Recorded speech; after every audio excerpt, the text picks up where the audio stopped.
3 दिन पहले ही यूरोपियन कमीशन प्रेसिडेंट ने अनाउंसमेंट किया है कि she is going to make a mother of all deals with India. और आज वो बात सच हो गई है। आइए समझते हैं कि मदर ऑफ ऑल डील्स आखिर है क्या। जैसे आप सब जानते हैं कि आज यानी 27 जनवरी को 17th इंडियन ईयू समिट हो रही है। इस समिट का सबसे बड़ा हाईलाइट है India EU free trade agreement. ये डील कोई ओवरनाइट डिसीजन नहीं है। इंडिया और ईयू के बीच एफटीए टॉक लगभग 20 साल से चल रही है, लेकिन डिसएग्रीमेंट की वजह से बार बार डिले होता रहा। आम भाषा में बोले तो फ्री ट्रेड एग्रीमेंट यानी एफटीए दो या उससे ज्यादा कंट्रीज के बीच एक ऐसा एग्रीमेंट होता है जिसका मेन गोल है ट्रेड को इजी और सस्ता बनाना। इसमें गुड्स और सर्विसेज पर लगने वाले टैरिफ्स कोटा को कम या खत्म कर दिया जाता है। इस डील के बाद इंडियन प्रोडक्ट्स को यूरोप में और यूरोपियन प्रोडक्ट्स को इंडिया में रिलेटिवली सस्ता और इजी एक्सेस मिलेगा।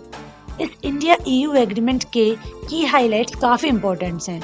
इंडियन यूरोपियन कार्स पर लगने वाली इंपोर्ट ड्यूटी को 110% से घटाकर ऑलमोस्ट 40% तक लाने का प्लान बन रहा है, जिससे वोक्सवैगन, मर्सिडीज बेंज और बीएमडब्ल्यू जैसी यूरोपियन ऑटोमेकर्स को इंडियन मार्केट में काफी बड़ा फायदा मिल सकता है।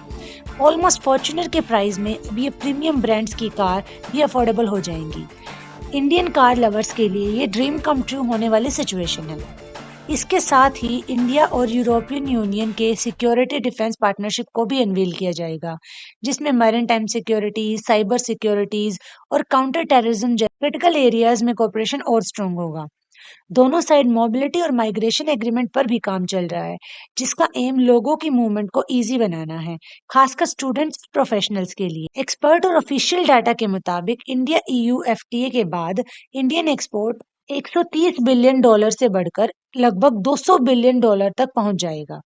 आज इंडिया और ईयू मिलकर लगभग 2 बिलियन कंज्यूमर्स का मार्केट रिप्रेजेंट करते हैं और ग्लोबल ट्रेड का करीब 20 से 25% हिस्सा कंट्रोल करते हैं।